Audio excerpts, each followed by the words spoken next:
apakah sudah lama berjualan di sekitar sini? Kami berjualan di sini sekitar 2 bulan lebih, Kak. Oh, 2 bulan lebih.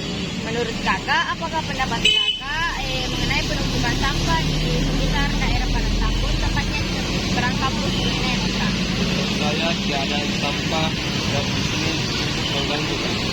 Karena dari sampah tersebut menimbulkan bau yang tidak sedap dan membawa penyakit dari lalat dan banyak nyamuk. Oh, ya Kak. Makasih Kak atas waktunya.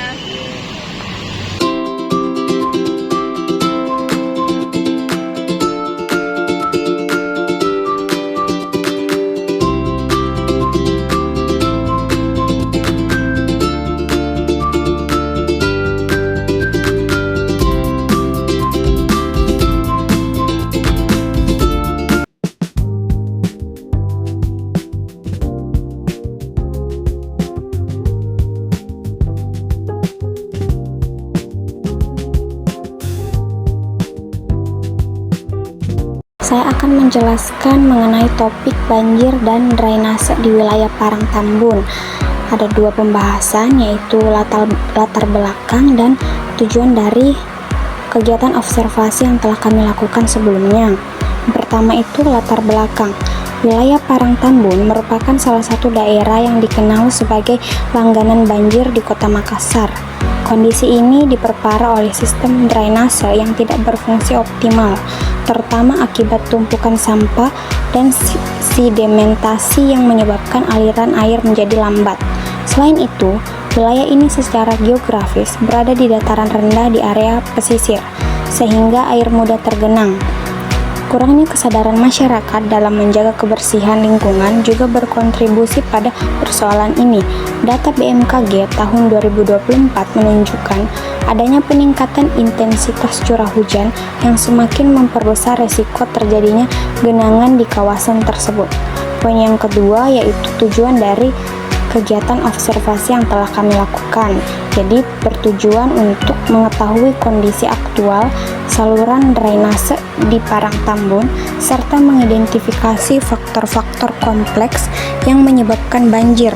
Selain itu, kami mendokumentasikan kondisi fisik drainase dan lingkungan, mengumpulkan data dari masyarakat serta instansi terkait pada akhirnya memberikan rekomendasi solusi yang bersifat terpadu dan berkelanjutan untuk mengurangi resiko banjir.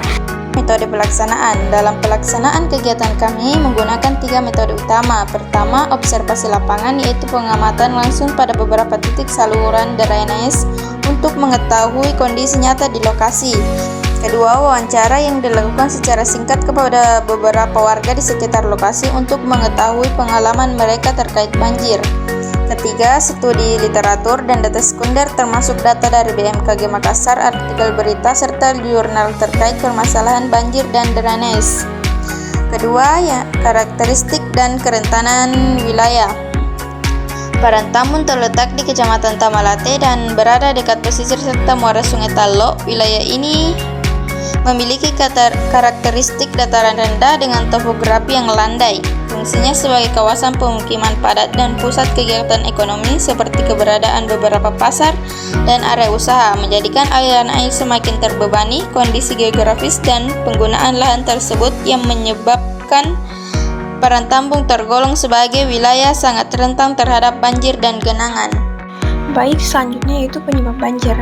Berdasarkan hasil identifikasi, penyebab banjir di Parangtambun berasal dari 2 kelompok besar, yaitu yang pertama, faktor internal, yaitu faktor dari dalam wilayah, yang meliputi saluran drainase yang tidak memadai, sempit dan dangkal, banyaknya tumpukan sampah yang menghalangi aliran air, dan pendangkalan di area muara. Yang kedua, faktor eksternal, yaitu faktor dari luar wilayah, yang meliputi pengaruh pasang air laut atau banjir rob, curah hujan ekstrim yang meningkat menurut BMKG, dan kiriman air dari hulu Sungai Talo. Selanjutnya, temuan utama. Dari observasi dan wawancara, kami menemukan bahwa genangan air terjadi secara rutin saat hujan lebat dan ketika air laut sedang pasang.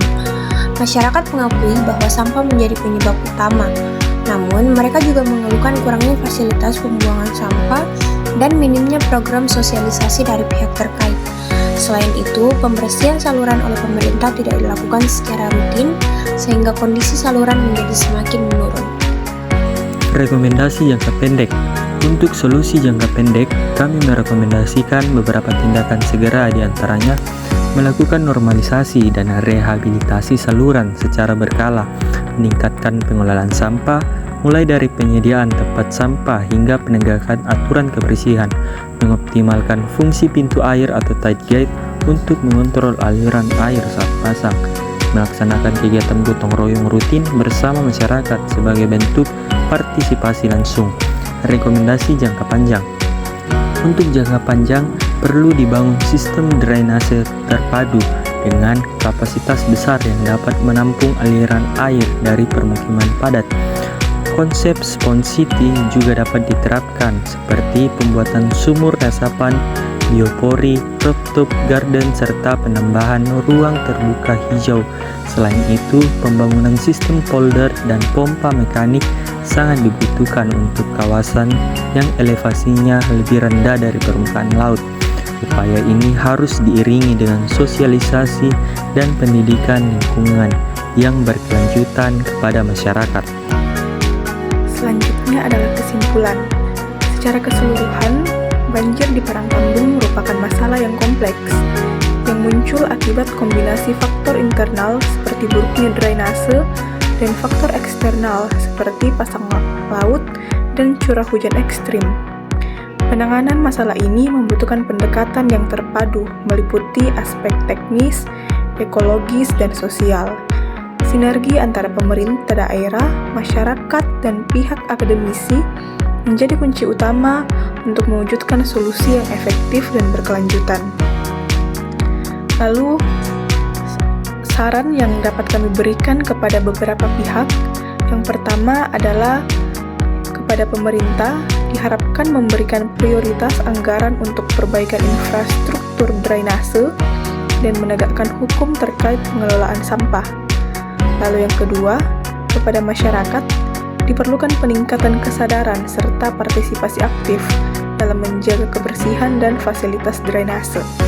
Lalu, saran yang terakhir kepada akademisi atau lembaga swadaya masyarakat, yaitu dapat melanjutkan penelitian dan memberikan pendampingan kepada warga untuk mengembangkan solusi berbasis komunitas.